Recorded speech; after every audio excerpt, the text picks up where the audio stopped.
And yeah. Do you have Proverbs right after this group, David? No, we do Proverbs on Wednesdays at Ah. 11, an hour later, our time, which was the traditional slot for the Torah study. The same group's been going on for 9 years. Really? How's it going? Well, Proverbs, we've done 2 meetings. I think did we get through the first chapter? Yeah, I think we got through the first chapter. You know how it is with me. But also with Proverbs, I wanted to talk about the tradition of the Solomonic authorship and the general connection a little bit to the ancient Near Eastern world. But Proverbs is it's a new thing for me. As I mentioned to the group yesterday, I've been teaching most of my career. I teach biblical narrative prose. It's where I feel comfortable, and a little bit of prophecy. And this is just something very, very different. There's, and but I think it's good. I don't know. I'm happy with what we're doing. I know that some of you get back to me as well, and I know it's working for you. But it's going to take us a while, as is the case, and that's fine. That's what else do I have to do with life, right? Other than to study, to teach, to hear, to listen. Okay. So we've arrived at the chapter 7, but before that, though, because there's just been so much, it's been so packed. I found the last few weeks particularly rewarding in our exchanges over issues that have to do with some real central issues of differences between Judaism and Christianity. Whether it's, all the different things that have come up. Are there comments or questions that people didn't have a chance to say or to ask in the last two, 3 meetings that we'd like to start with?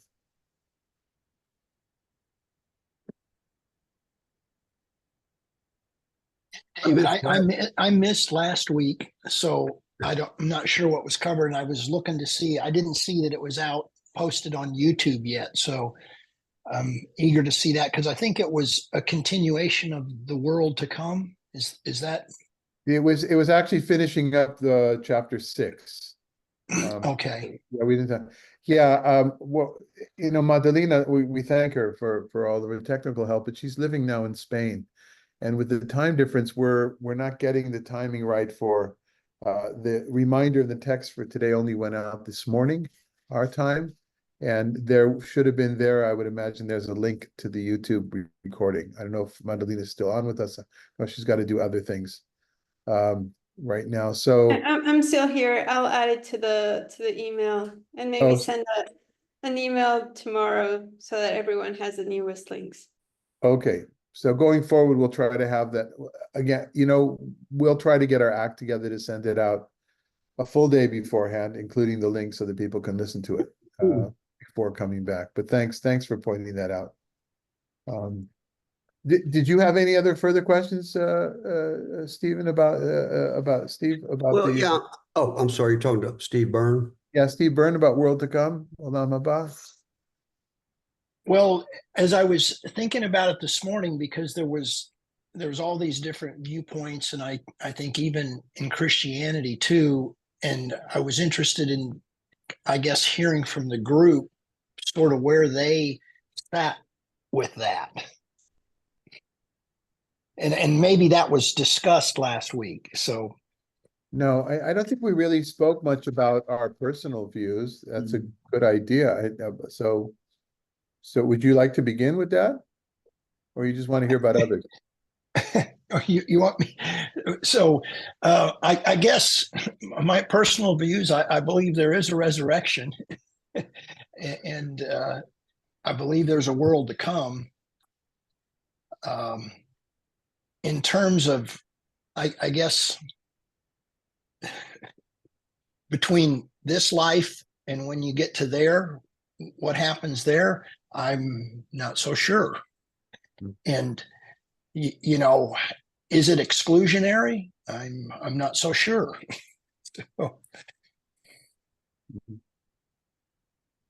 Okay. So there's a lot of mystery to it. Ajit, I don't remember if you mentioned anything in the Baha'i faith. Where does the Baha'i faith stand with many of these issues? The notion of the world to come is described as unknown and unknowable. It is described as this world that we live in is the same as the mother's womb, in which you develop certain attributes and qualities that are going to be useful to you in the world to come. Arms, legs, sight, etc. But when you are being developed in the mother's womb and growing in the mother's womb, you have no earthly notion of what this world is. And in fact, you're very reluctant to come out of your mother's womb because that's so comfortable and warm. Similarly, here we are developing attributes and qualities that will stand us in good stead in the world to come, but we are fearful and scared of going there.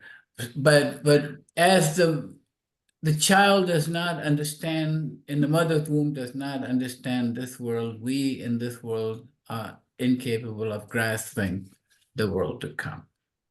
But we understand that we're here to develop certain qualities and attributes. Thank you. Richard, did you land safely in New York? Yes. Wait. Oh, he's not used to using his phone for these phone calls. Richard is at his 60th high school reunion. Wow, nice. Nice. Yeah, Sean, can you hear me? Yes, we can hear you, Richard. Yeah, I'm in the hotel room. I just checked in. Okay. Yeah. Did you see anybody yet?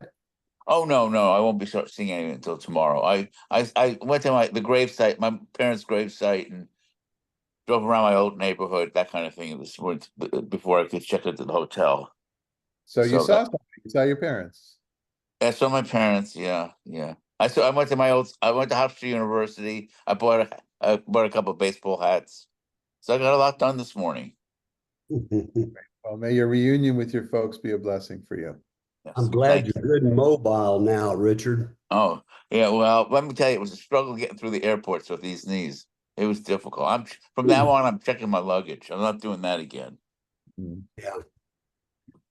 So Steve Kinney, you were about to say something. Well, I missed last week as well. And so you just asked, is anything hanging? And I think, yes, but we're going to continue to encounter these questions about, for me, the question of Jesus as reformer or as unique singular Messiah, the idea of the relationship between Torah and gospel, the idea of eternal life, which is very unique in the Gospel of John, I would argue. I think it is based on or rooted in the apocalyptic literature from, let's say, 200 BCE to 100 CE.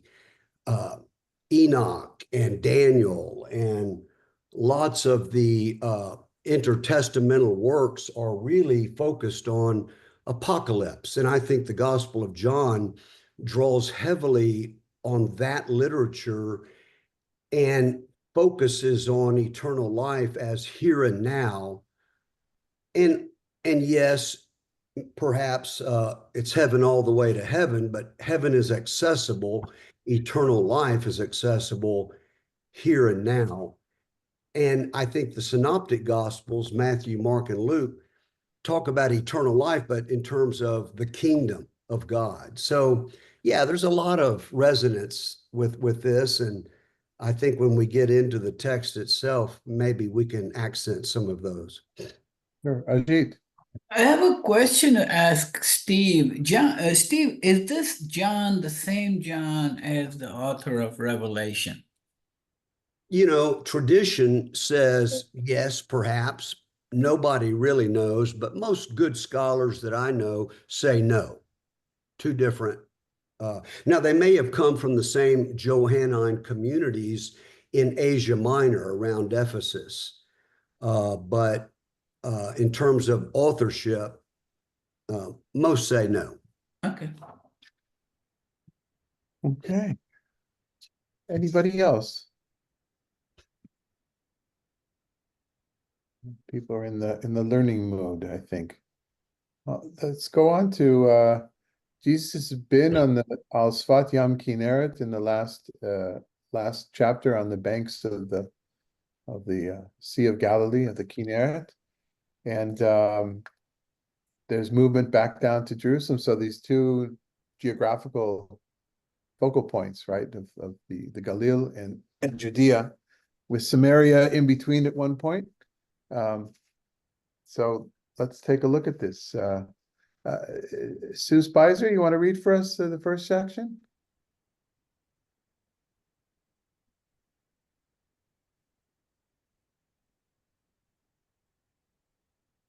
Okay, you need to unmute. I see you're saying Oh, something. There you go. Okay, all right, I had to miss last week, so point me in the right direction, please. Oh, we're in the text that starts, that says at the top, Jesus in Jerusalem. Do you have that page? Yeah, I do, I just have to find it. Right, a lot of paper, so please recycle or keep it for your souvenir book that you're gonna drag on to the next home that you move to. But I suggest recycling. I can always get you a digital copy if you need one. Okay, Okay, all right, I got it. After this, Jesus went about in Galilee. He did not wish to go about in Judea because the Jews were looking for an opportunity to kill him.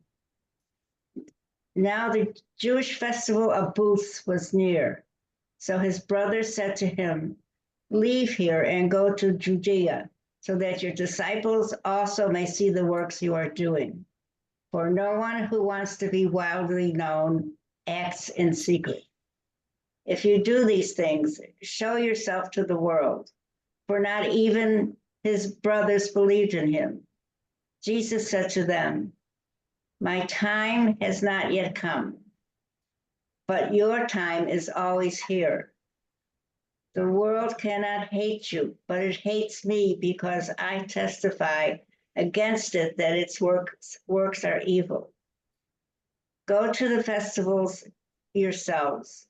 I am not going to this festival, for my time has not yet fully come." After saying this, he remained in Galilee. But after his brothers had gone to the festival, then he also went, not publicly, but as it were in secret. The Jews were looking for him at the festival and saying, "Where is he?" And there was considerable complaining about him among the crowds. While some were saying, "He is a good man." Others were saying, "No, he is deceiving the crowd."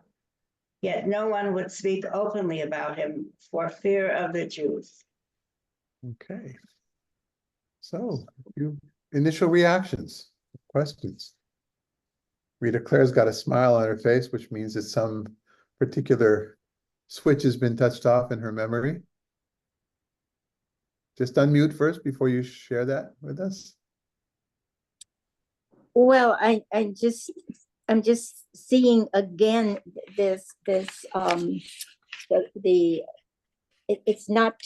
it's not speaking very well of the Jews. So I can see, people who are reading this would not feel very good about the Jews.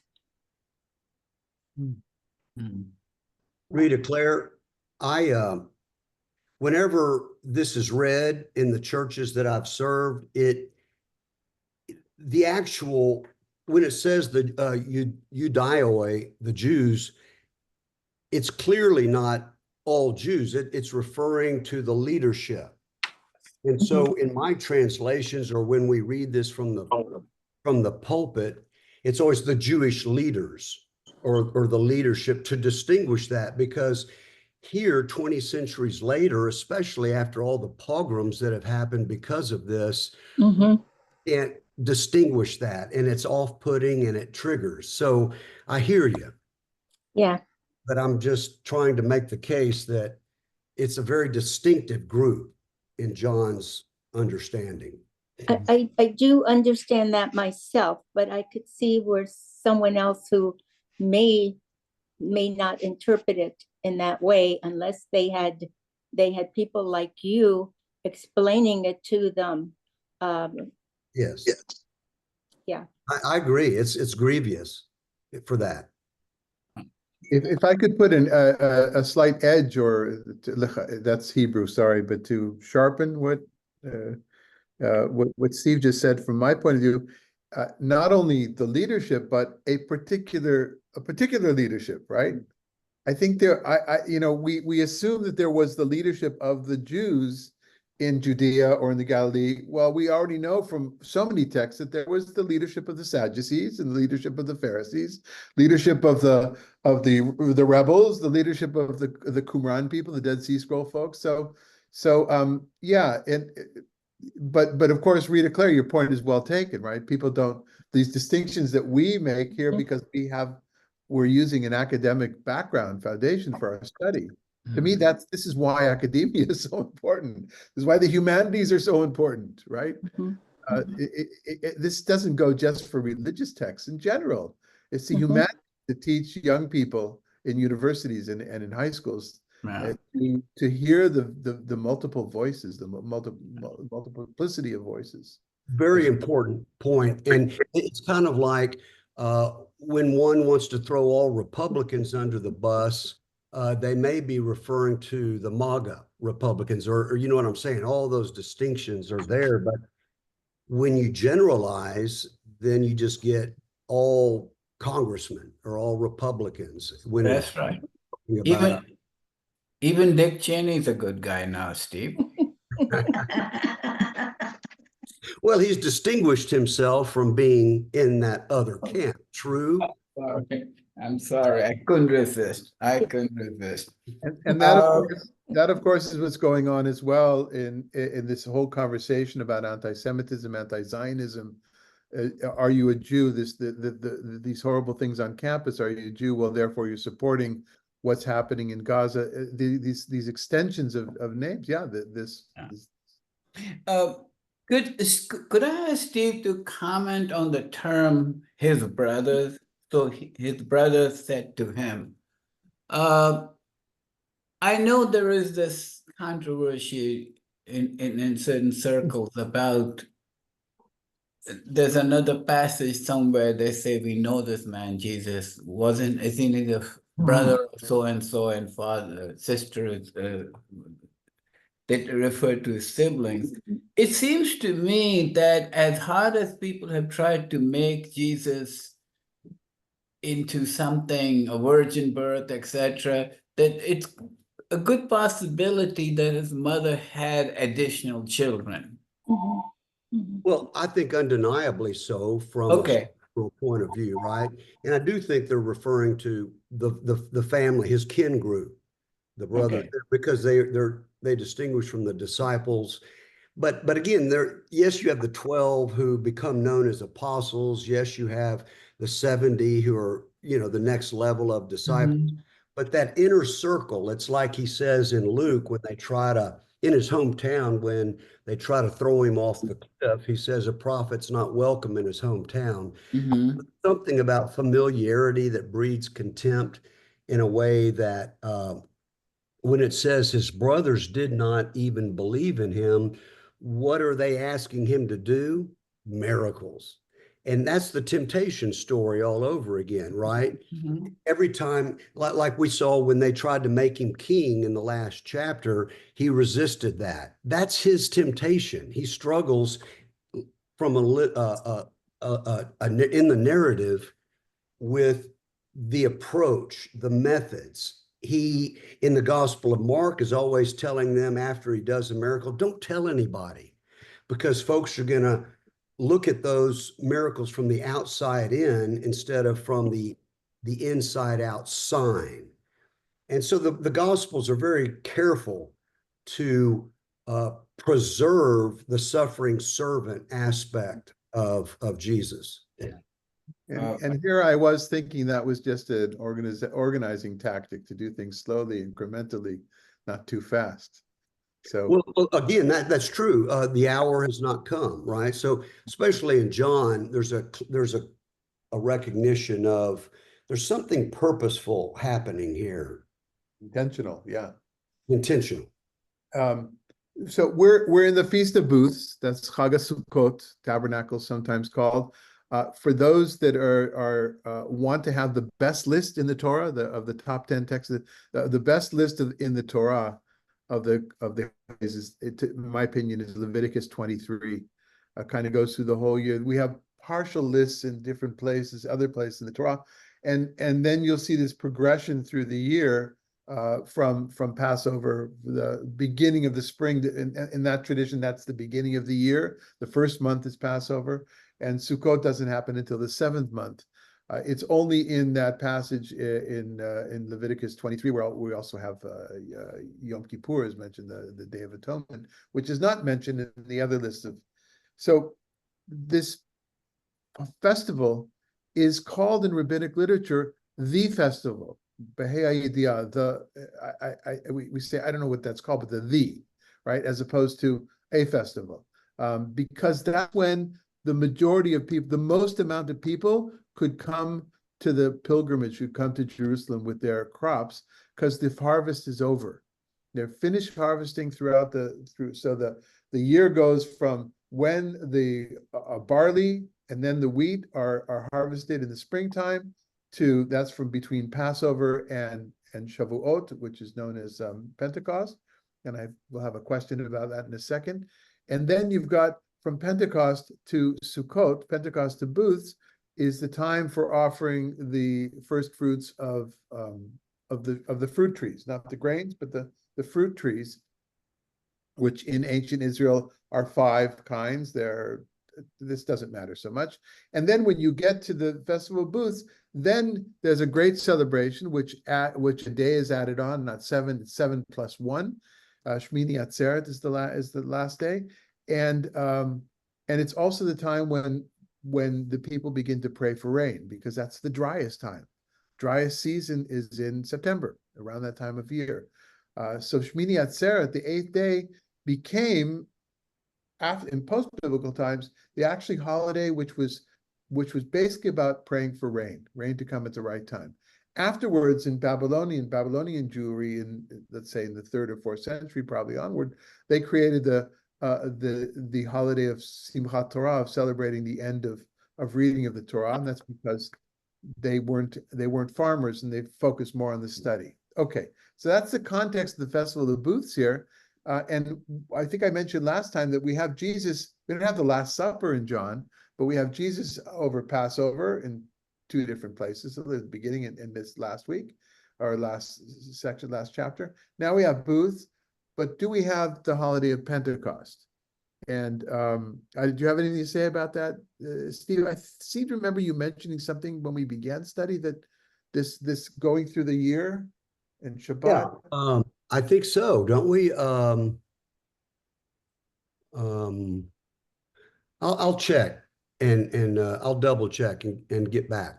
Yeah, Now that you ask, I'm not quite sure, but I assume so. But so some that would be maybe the breathing of the Spirit in the upper room. But I don't know how. No, that's still Passover. Forget it. I wrote down that it's, and some people see it in the beginning of chapter 5, but it doesn't say Shavuot. It says a holiday. So people, I think, for whatever reasons, assume that's what's happening there.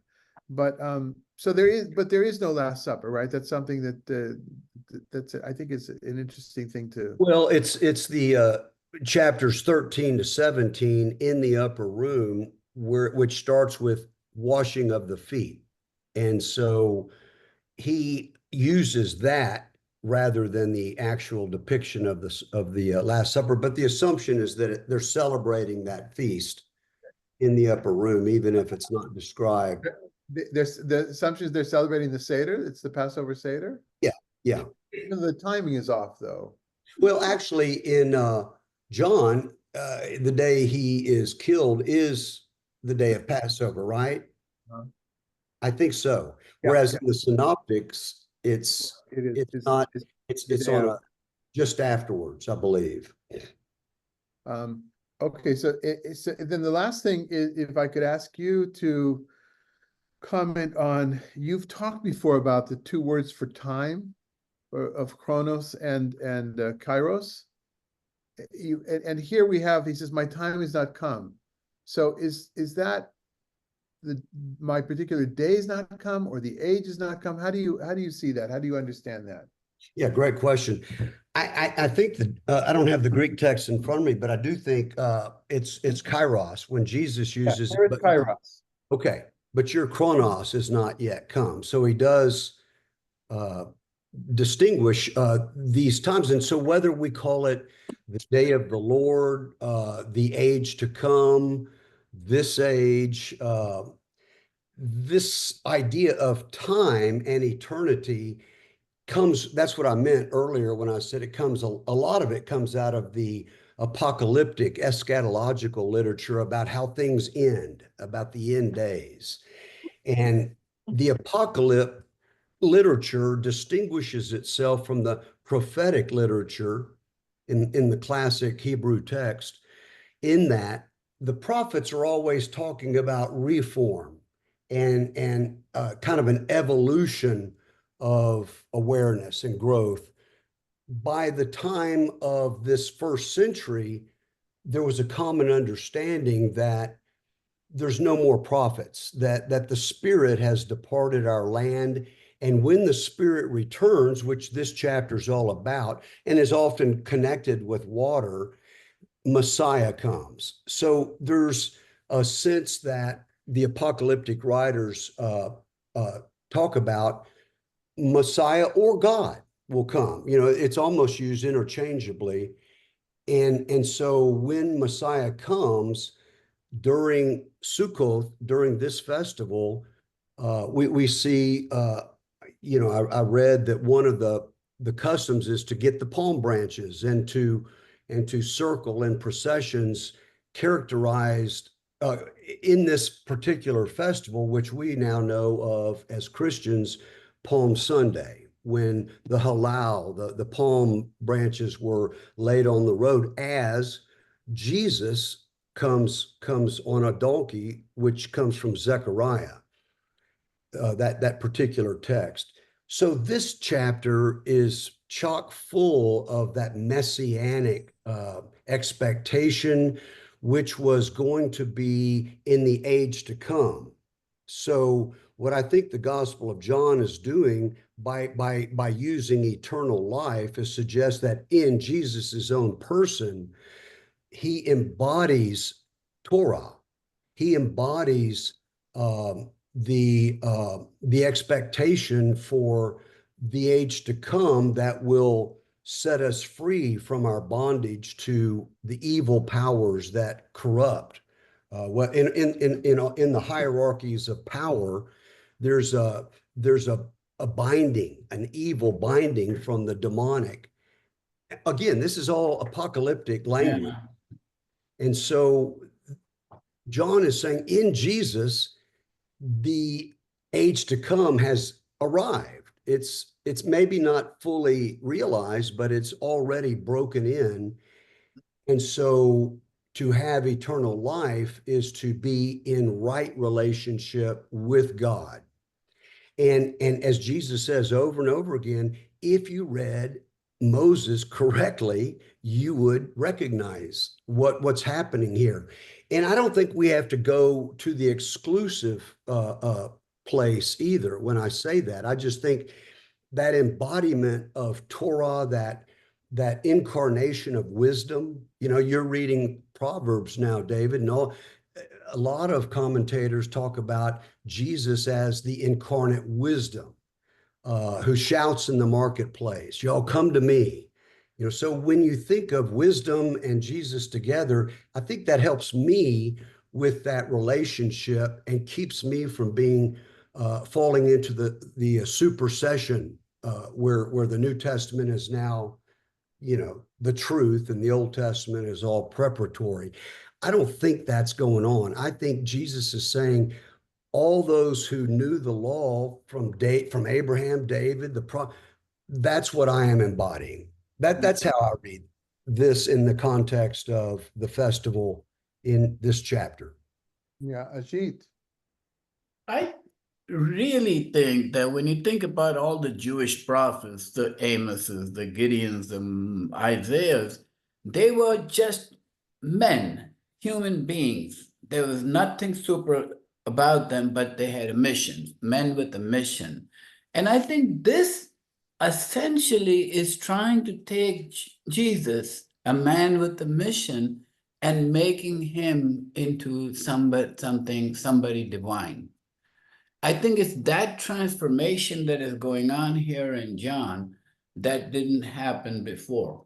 The Son of Man is being turned into the Son of God here in this chapter. And the more I think about John, the more I think that John is trying to elevate Jesus. And that's perfectly fine, but that's what it seems like he's doing here. Well, yeah, and we go back to the prologue. In the beginning was the Word, and the Word was with God. The Word was in, and the Word was God. And then you get down to that later verse, and the Word became flesh, right, and dwelt among us, referring to Jesus in that prologue. That now we're reading the stories about how that happened. So, Ajit, I don't disagree with you in that, in what you just said, but at the same time, I think, as we'll learn in chapters 14 to 17, that Jesus is also saying, if I can do it, so can you. You know, you'll do greater things than I have done. The Father is in me, and I am in the Father, and we are in you, and you are in us. There's that abiding, dwelling presence, but to then put a crown on Jesus and elevate him, we have to elevate all of us in that same moment. That's what I also think is happening. Okay. I'd like to go for a moment just to point out that the last story that we had, or the series that was based around Passover, had in it feeding of people and the symbolic eating of the miracle, the miracle, and the connection with the wandering in the desert through manna, but also had a connection with Passover through the splitting of the sea. If we understand, as one of the commentators does, the walking on the water is actually symbolic of Moses bringing the people through the Red Sea as well. So then if I get to here, and this is happening during the Festival of Booths during Sukkot, and Sukkot is the time where we sit back and we enjoy, we appreciate, we have gratitude for all that we've been given for this year, the agricultural year. That to me feels like a on the way to the world to come kind of a thing.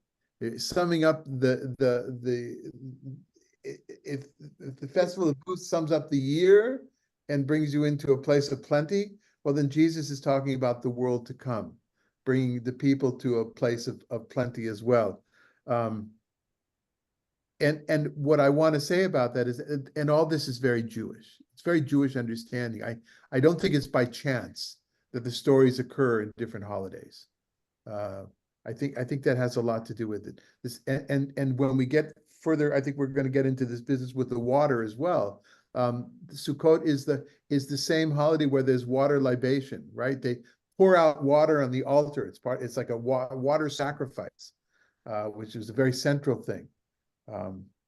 So yeah, that's what I'm hearing. Another comment I wanted to make is in the end of verse 11, where it says, "Where is he?" The Greek has where is that man? That man, Oto Ha'ish, which woken in me this whole idea of in rabbinic literature, sometimes there are a number of stories about Jesus, but in many of the texts, Jesus's name is not mentioned. They say that man, that same man, because mentioning him would be, there was too much animosity. So you talk about, the one whose name we will not say, right? Will not mention. And that's something I'd like to look in some more as well, see if there's any connection, how the Greek uses that man here. Where is he? Where is that man? As opposed to where is Jesus by naming him. Other things that people have comments or questions about.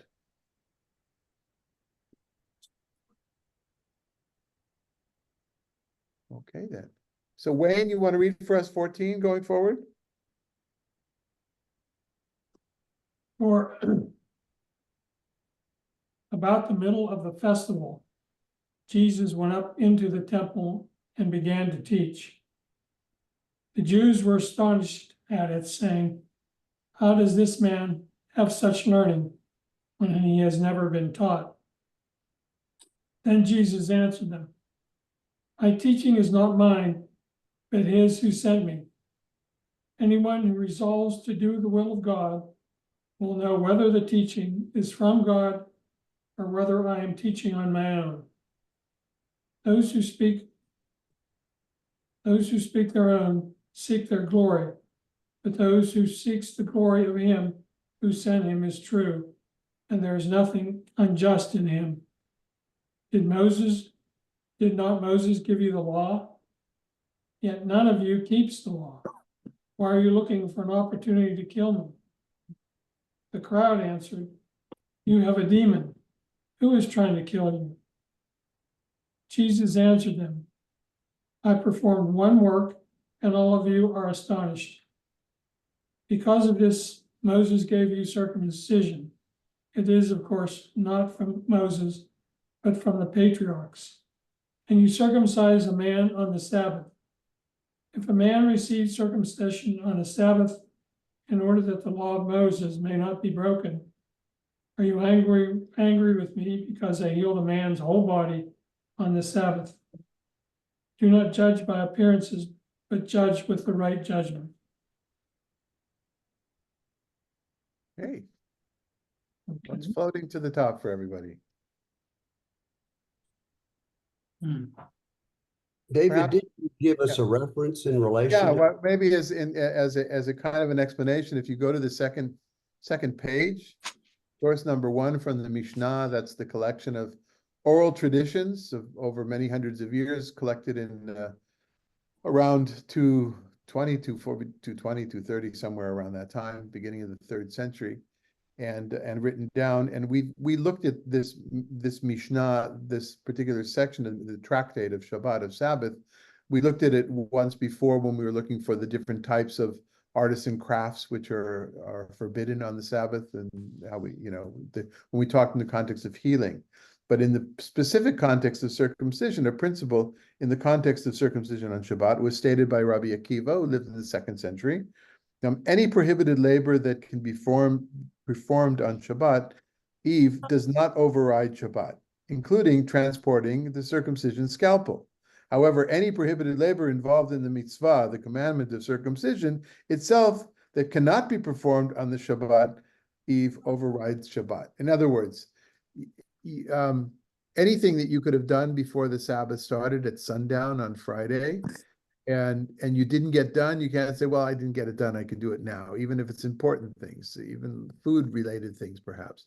But as far as the circumcision is concerned, the actual circumcision is a positive commandment that overrides a negative commandment, right? The negative commandment being cutting flesh and drawing blood on the Sabbath, and the positive commandment being to circumcise on the 8th day. So can you pick up the scalpel and bring it from the outside into the house, which is also forbidden? No, you should have done that on Friday. What happens if you didn't do that? I'm not sure what happened practically, right? Because the taboo about not circumcising on the 8th day was so strong that I have a feeling people would have found a way to bring the knife in, even if it was at the neighbor's house. There's an interesting caveat, just so you know, in Jewish tradition and law to this very day, if the baby is a breech baby, then the 8th day doesn't supersede Shabbat. It's only if the baby comes out in a not cesarean. Is that breech? No, what was breech? No, cesarean. C-section. Excuse me, C-section. If the baby's born in C-section, then if the 8th day after that C-section was done is on Shabbat, then you have to postpone it to the 9th day because circumcision only on the 8th day overpowers the transgression of Shabbat. Yes, Ajit. And I'm completely ignorant in this area. Were they doing C-sections 2,000 years ago? Well, it is called it's called the cesarean birth because I think there's some connection with Caesar. Yeah, Sasha, hold on. We have a nurse in the house. Just a second. I know that if the child is yellow and you have to wait. That if there's another any reason to right, have a good example, right? Yeah, that you have to wait. Yeah. Then you already waited until after Yeah, yeah. Shabbat. But isn't C-section connected more to the thing of the whole of the PDO? to that as well. Oh, To okay. that as well. So yes, the answer is yes. I think there were operations that done, but Sasha brings a better example that, you know, in Talmudic discussions, the best examples are the one that you can't start picking apart the details, like you know, did they really do that in those days? So if the baby is ill, has jaundice, for instance, which is typical, and the baby gets, and you wait, let's say you wait, and then the baby's better, if when the baby is back to health, if that's on Shabbat, you have to wait till the next day. It doesn't, all I'm trying to say is that this taboo of 8 days, that's set and that pushes aside Shabbat, but otherwise it doesn't. And that's what, and when Jesus is speaking, according to the narrative here, to the people, that's what they know. They know all about this. That's why I brought the Mishnah. So even though, you know, when it's interesting what people think when they see this, right? If this passage is read in the lectionary on Sunday, you know, how much more material do you need to know? Maybe this section is not read, I don't know, but how much do you need to know for the context for this to make any sense? Okay. Rita Claire? Sometimes I feel like we were doomed to fail. Who's we? We as people, as humans, beings, that we were doomed to fail. The laws were too hard to keep all the laws. I mean, it's almost humanly impossible. That's why they felt they needed a Messiah to help them get out of this. I don't know if I'm explaining it right, but I just feel like we even today we look to leaders to get us out of whatever mess we're in, instead of using our own good common sense as to what to do individually. It's like we're a nation of people that need to always be shown or have a leader. You need the reform movement, Rita Claire. I'm sorry. Oh, gee, you know, I as a very young girl, I was so interested in learning about my religion, and unfortunately, my mother, who was totally uneducated, didn't see the importance of education, and so I've learned a lot through the years from other people and from other religions.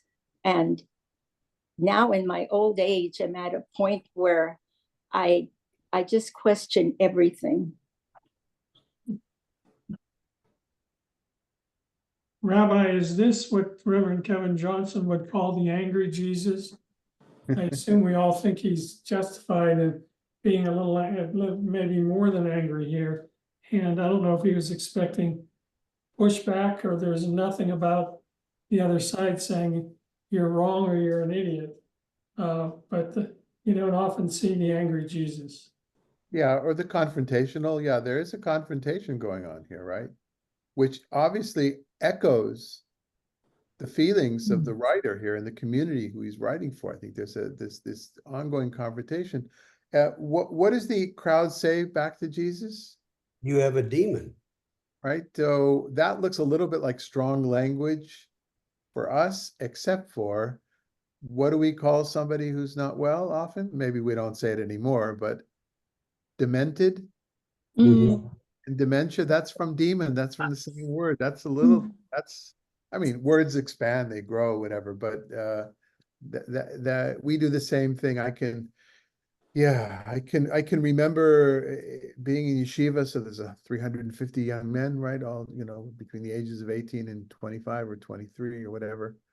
And one of the guys who I was very good friends with just started to, he got up and made these announcements in the middle of the dining room and acted really, really strange. And I, coming from Southern California, knew about mental illness just because it's talked about more. It was when growing up in the 60s and early 70s in Southern California, or perhaps in my house, it was talked about. It wasn't shushed under, just like addiction was talked about.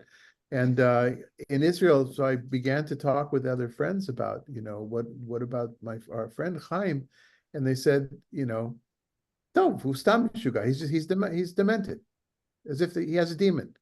And there was no desire or no feeling of responsibility. Well, let's help this guy with some mental health, issues. Unfortunately, he ended up taking his own life at some point. But yeah, finding this what we demonize, we definitely demonize mental health issues, and that's how it's used here. And it's not part of it's not really relevant to the story so much, but it's I think a good lesson for us here as well. Yeah. I wanted to go back to the severity or the burden, the felt burden of the legal system that Rita Claire was just talking about. And Rita Claire, in conservative evangelical Christian circles, there is this idea that we try to be saved by works, by following the law, but we can't. We throw up our hands and then Jesus saves us. And then we're saved by grace, not by works. And then there's this feeling of, now I can ignore the law because now I'm saved and have assurance that I'm good. And yet that just kind of breeds the kind of religious leadership that is going after Jesus all over again. It creates that self-righteous pride. And I would just want to say that the law was not intended to be burdensome, followed from the inside out. Loving God, loving our neighbor kind of helps us walk through life with kindness, with humility, with mercy and justice. And that fulfills the law, right? I mean, so I think this language of Jesus saying, if you knew Moses, if you follow the law, you'll understand what I'm getting at. And what I'm trying to do, Jesus might say, in my words, I'm holding up a mirror to your own violent self-righteousness that wants to kill me because I'm threatening your structures of power, something like that, maybe. But I do know they're so-called 613 commandments, and they're burdensome, and why not just walk with Jesus by faith? But I think that's a caricature and not necessarily what Paul was saying, for example. Right. Well, as we saw in our own study of Acts, that there was a constant care that Paul gives to the commandments, to the keeping of halakha. Certainly, when it comes to Jews, that it comes up in his language throughout the whole book. Yeah. And I think so. Also addressing what you said now, Stephen, Rita Claire as well. that this is in the prophetic, and Ajit meant, this is in the prophetic tradition. The prophetic tradition was, don't stop doing it. It wasn't really that your sacrifices are meaningless to me. That's what we like to hear now. But it said, if you continue to act poorly, your sacrifices, your animal sacrifices are meaning to me. In other words, you're missing the point. And the mitzvot are meant as to breed or to encourage character. They're educational. Hence the commandment that's in this week's Torah portion, that when you walk by and you see a nest of a bird and you want to eat the eggs, take the eggs to eat or take the little chicks to eat, you first have to send away the bird. Right? That's one of the 613 commandments. Right near it in this week's Torah portion is when you build a house, and the houses they're talking about all have flat roofs, make sure you build a railing around. That's a commandment of the Torah. One of the 613 is to build a railing on the roof of your house. These are things that have to do with creating the culture of doing good, of improving society, of loving kindness. Yeah. Isn't Tikkun Olam describe exactly the same thing, even though it comes later, the terminology? Yeah, well, Tikkun Olam, for those that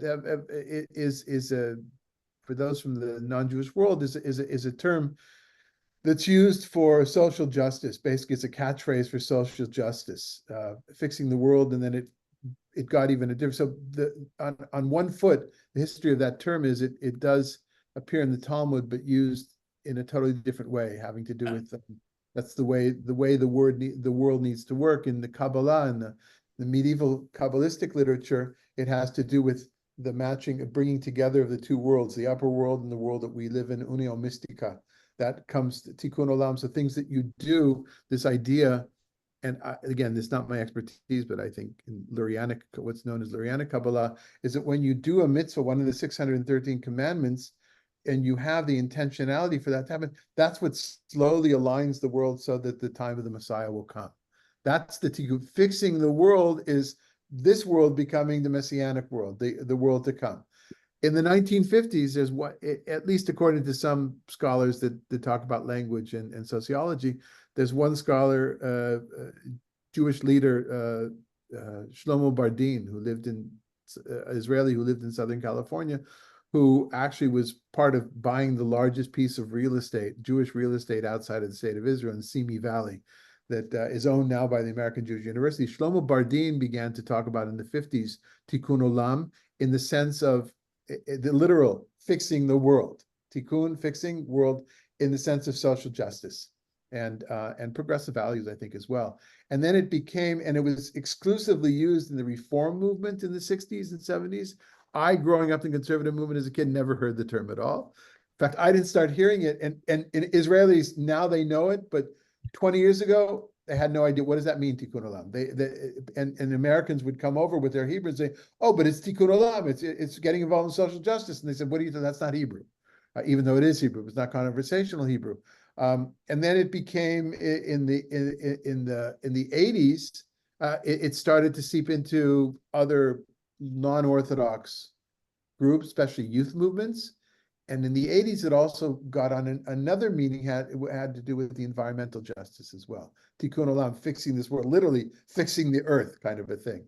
And even today, even the last few years, there's been a debate about it amongst Orthodox American Jews, claiming that that's not even a Jewish value, Tikkun Olam, that this was all dreamt up by the liberals, the progressives. It's from the Kabbalist teachings, Rabbi. Yes, but it's not in the term Tikkun Olam as social justice.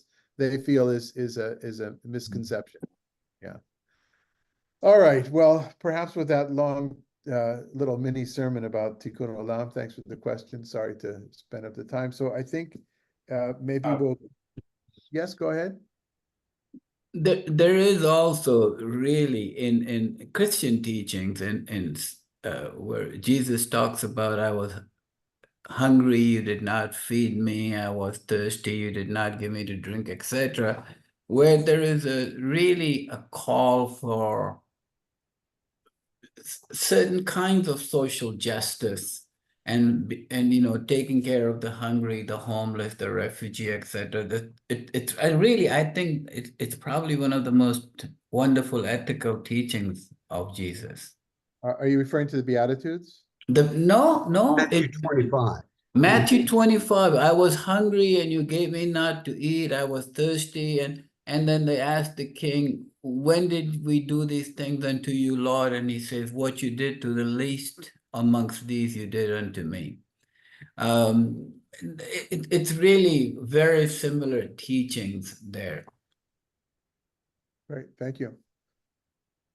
Okay, everyone, so we'll see you next week. We hope that perhaps next week our study will have brought the worlds aligned in such a way that maybe some progress will be made with ending this horrible war and bringing about more peaceful, civilized conversations here in the United States.